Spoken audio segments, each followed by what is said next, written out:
मदारिस जिंदाबाद, मेरे मदारिस जिंदाबाद। दीनी मदारिस जिंदाबाद, मेरे मदारिस जिंदाबाद।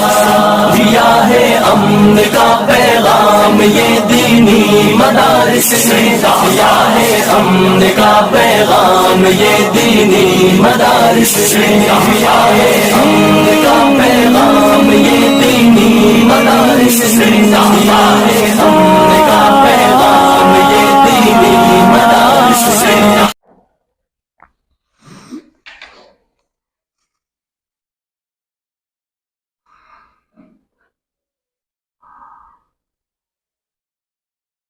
अल्हम्दुलिल्लाह अल्हम्दुलिल्लाहिल्लज़ी हदाना लिहाज़ा वमा कुन्ना लिनहतदिया लौला अन हदानल्लाह।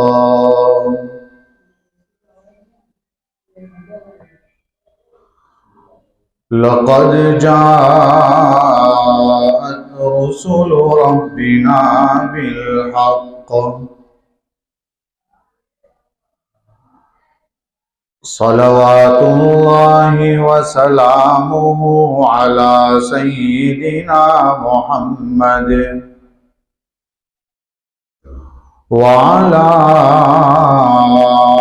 आलिहि व सहबिहि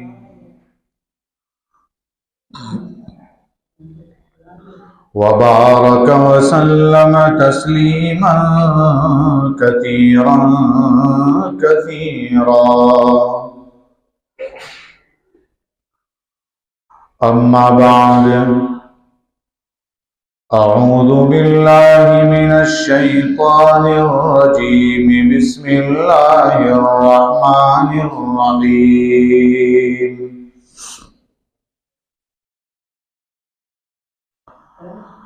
फ़बिमा रहमतिन मिनल्लाहि लिन्त लहुम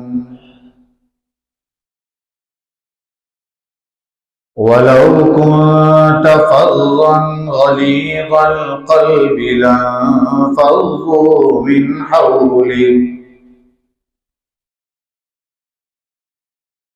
फ़अफ़ु अन्हुम वस्तग़फ़िर लहुम वशाविरहुम फिल अम्र फ़इन अज़म्त फ़तवक्कल अलल्लाहि इन्नल्लाह युहिब्बुल मुतवक्किलीन।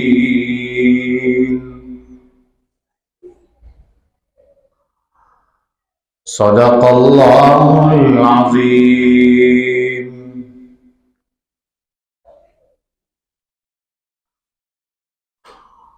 वो नबियों में रहमत लक़ब पाने वाला, मुरादें गरीबों की बरलाने वाला, मुसीबत में गैरों के काम आने वाला, वो अपने परायों का गम खाने वाला।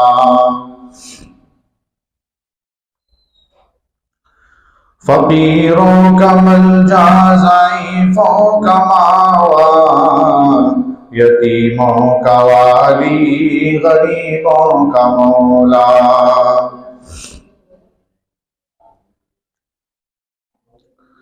उतर कर हिरा से सोए कौम आया और एक नुस्खे कीमिया साथ लाया। वो बिजली का कड़का था या सौते हादी, अरब की जमीन जिसने सारी हिला दी। नई एक लगन सबके दिल में लगा दी और एक आवाज में सोती बसती जगा दी। इन्नल्लाह व मलाइकतहु युसल्लूना अलन नबी या अय्युहल्लज़ीना आमनू सल्लु अलैहि व सल्लिमू तस्लीमा। अल्लाहुम्मा सल्लि अला सय्यिदिना मुहम्मदिन वअला आलि सय्यिदिना मुहम्मदिन व अस्हाबिही व अज़वाजिही व बारिक व सल्लिम।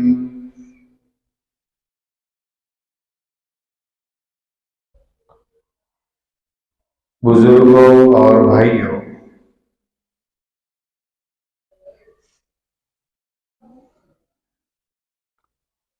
अल्लाह तबारक व तआला ने हम सबको इंसान बनाया। ये इंसान का बनना और इंसान के बाद ईमान की दौलत का मिलना, ये अल्लाह का फजल है।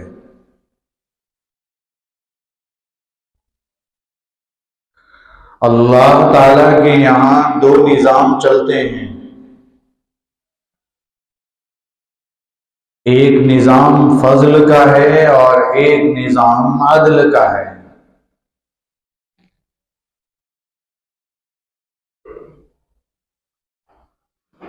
फजल,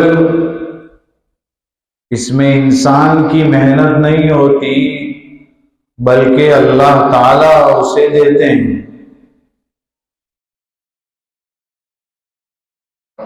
जैसा कि नबूवत का मिल जाना ये अल्लाह का फजल है,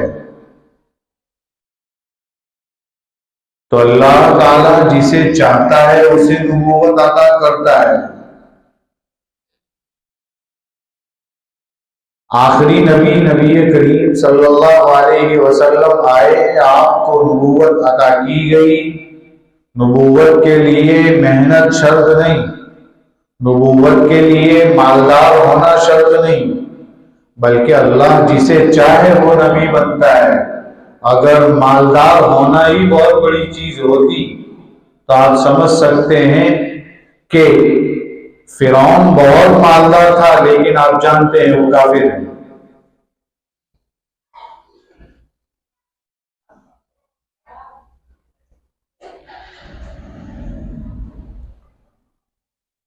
तो नबूवत ये अल्लाह का फजल है। ऐसे ही औलाद का मिलना ये अल्लाह का फजल है। जिसे अल्लाह दे उसे औलाद मिलती है। इसीलिए शादी तो लोग बहुत कर लेते हैं, लेकिन हर एक को औलाद मिल जाए ये जरूरी नहीं है।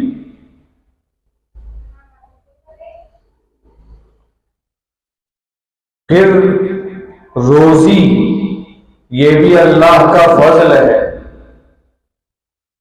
जिसे चाहे अल्लाह मालदार बना दे, जिसे चाहे अल्लाह गरीब बना दे। ये मसला इंसान समझ जाता है तो बहुत सारे मसले हल हो जाते हैं। इसलिए कि रोजी के लिए मेहनत बहुत सारे लोग करते हैं, लेकिन किसी को कम किसी को ज्यादा मिलती है। बस ये समझ लीजिए कि ये फजल है, जिसे मिले ठीक, ना मिले तब भी ठीक।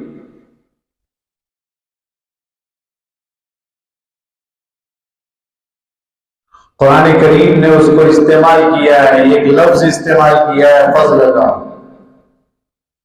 जुमा की नमाज के लिए आते हैं तो फरमाया कि कारोबार बंद कर दो। देखिए, इससे पता चलता है जुमा के दिन दुकान नहीं बंद करना है, खोली जा सकती है, सिर्फ जुमा के लिए बंद करने को कहा है। खुली होगी तो बंद करने का हुक्म दिया ना, बंद ही हो तो बंद करने का हुक्म क्या मतलब है उसका। फरमाया या अय्युहल्लज़ीना आमनू इज़ा नूदिया लिस्सलाति मिन यौमिल जुमुआ, जब जुमा की नमाज का ऐलान हो जाए, अजान हो जाए, फसअऊ इला ज़िक्रिल्लाहि व ज़रुल बैअ, अल्लाह के जिक्र की तरफ दौड़ो और वदरुल बैअ, कारोबार बंद कर दो, छोड़ दो। और आगे इस आयत के बाद क्या फरमाया, फ़इज़ा क़ुदियतिस्सलातु फ़ंतशिरू फ़िल अर्दि वब्तगू मिन फ़ज़लिल्लाह। जब नमाज मुकम्मल हो जाए तो फरमाया जमीन में फैल जाओ और अल्लाह के फजल को तलाश करो, मुराद रोजी है। जुमा के बाद कारोबार करेंगे तो अल्लाह का हुक्म है ये। तो यहां नहीं है कि जुमा के बाद खाओ और सो जाओ, कारोबार करने की इजाजत दी है यहां पर। अंदाजा लगा सकते हैं ये अल्लाह का फजल है, रोजी का आना। और एक निजाम है अदल। अदल उसको कहते हैं कि इंसान मेहनत करे और उससे रिजल्ट चाहता है वो। जैसे स्कूल के लिए बहुत मेहनत की और नंबर आया, ये अदल है, ये आपकी मेहनत का नतीजा है। तो दुनिया में आ गए, ये आ जाना, इंसान बनना, मोमिन बनना, ये अल्लाह का फजल है। लेकिन अदल क्या है? अदल ये है कि इंसान बनकर वापस जाए, मोमिन होते हुए दुनिया से जाएं, ये अदल है। और वो हमको मेहनत करनी पड़ती है उसके लिए।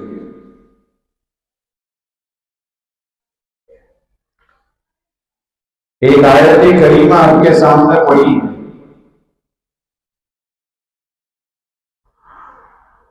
फबिमा रहमतिन मिनल्लाहि लिन्त लहुम। आप सल्लल्लाहु अलैहि वसल्लम के बारे में ये बतलाया जा रहा है कि आप बहुत नर्म थे और दावत के मैदान में नरमी चाहिए। अगर नरमी नहीं है तो वो दावत कारगर नहीं होती, असर नहीं करती। लेकिन सख्ती कहां होगी?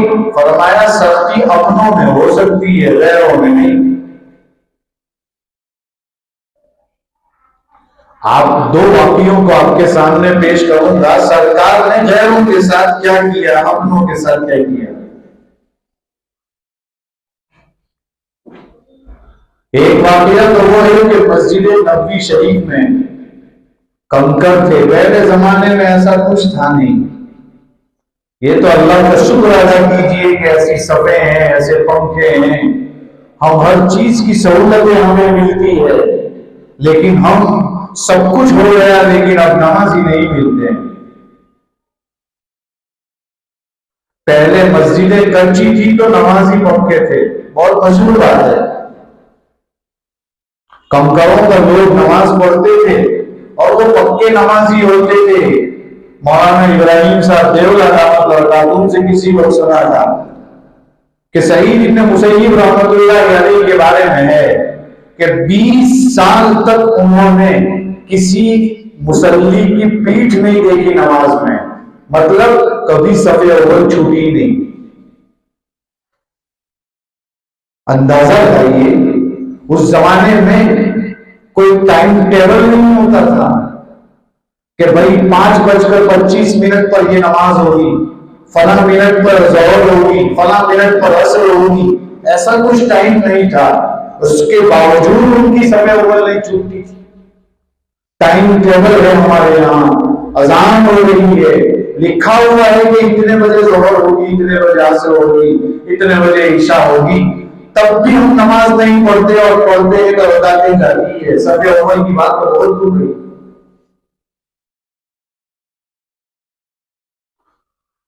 और उस जमाने में कोई असबाब नहीं थे राहत के, उसके बावजूद वो सुकून से रहते थे।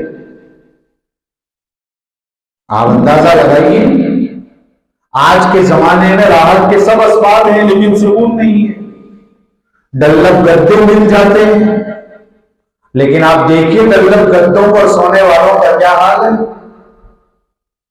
पलंग है आलीशान, हवेलियां हैं, बंगले हैं, सब है, लेकिन सुकून नहीं है। मालूम हुआ सुकून इसमें नहीं मिलता जहां लोग तलाश करते हैं। लोग सुकून की तलाश में शराब पीने पर चले जाते हैं, सुकून की तलाश में ब्याज सट्टा खेलते, जुआ खेलते, सुकून की तलाश में पता नहीं किन किन चीजों के चक्कर लगाते, सुकून की तलाश में रातों को निकलकर चबूतरे आबाद करते हैं। सुकून नहीं मिलता। सुकून तो अल्लाह ताला ने फरमाया अल्लाह की याद में मिलेगा। सुकून तो घरों में मिलेगा, बीवी का हक अदा करने से मिलेगा। फरमाया ना वमिन आयाती अन खलक़लकुम मिन अनफुसिकुम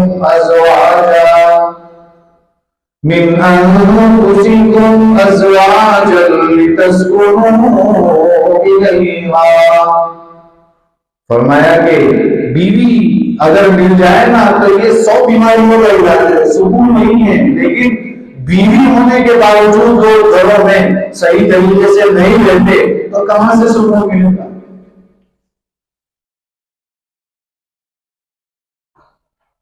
तो राहत के आज सब असबाब मौजूद है। पहले राहत का कुछ नहीं था, कंकरों पर लोग नमाज पढ़ते थे, दल्लम करते नहीं थे, पलंग नहीं था, कुछ नहीं था। उसके बावजूद आप देखिए सहाबा इकराम के सुकून का क्या आलम था।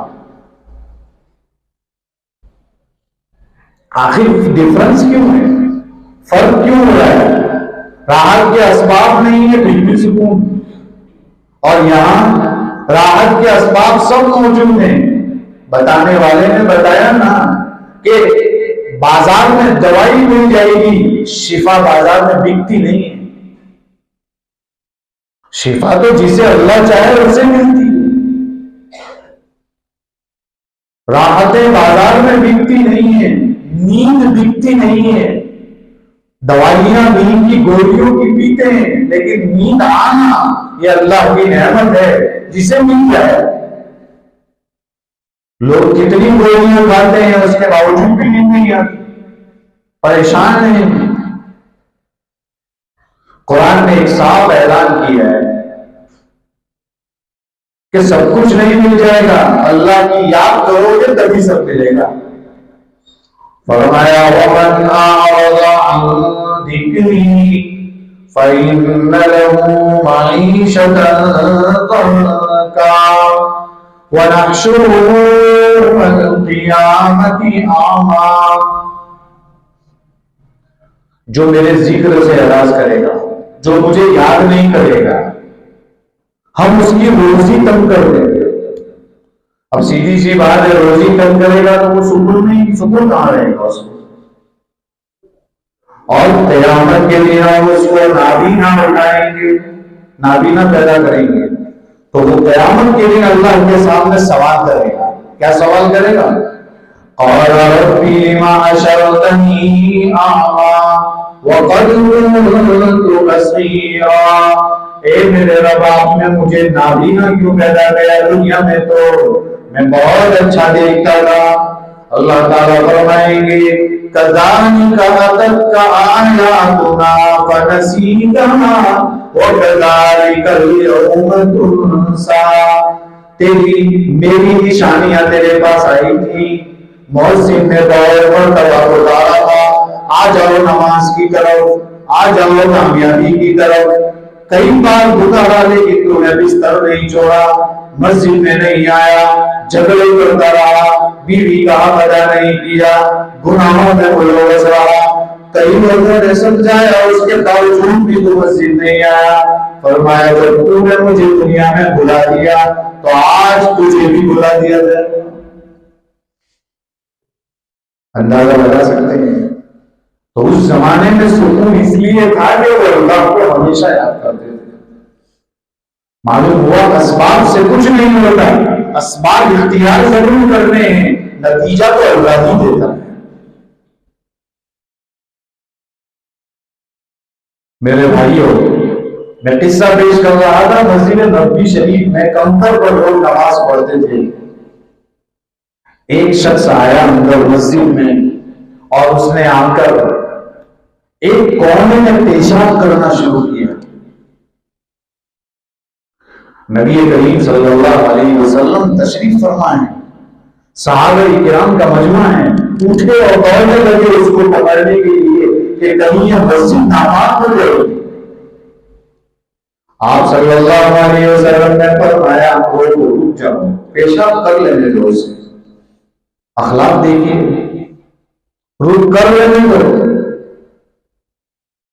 क्यों मना फरमाया? का इसकी दो वजह है। एक वजह तो ये है कि अगर आप इस वक्त इसे पेशाब से रोक देंगे चालू में, दरमियान में, तो उसके मसाने में तकलीफ हो सकती है, पेशाब होता न जाए। देखिए, सरकार ने सेहत का भी ख्याल रखा। दूसरी तरफ उलमा ने लिखा है कि अगर आप उसे रोक दोगे तो ये उठ जाएगा। पेशाब ऐसी चीज है कि वो फैलेगी, इतनी जगह पर है तो वो भी गंदा होगा, वो भी गंदा होगा, उसके निशानात, उसके कतरे इधर उधर गिरेंगे। कैसे कर लेने दो। और फिर आपने उसे बुलाया पेशाब से फारिग होने के बाद कि यह अल्लाह का घर है, यहां पेशाब नहीं होती, इसको पाक रखा जाता है, मस्जिद के आदाब है। आज हम मस्जिद के आदाब को मलूज नहीं रखते, मस्जिदों की सफाई नहीं करते। हम ये समझते हैं मस्जिद की सफाई खादी नहीं करता है। हालांकि होना ये चाहिए कि जिस इंसान को जो कचरा नजर आए उठा ले। अरे मस्जिद की सफाई करने वालों में नाम आ जाए तो इससे बड़ी क्या बात होगी।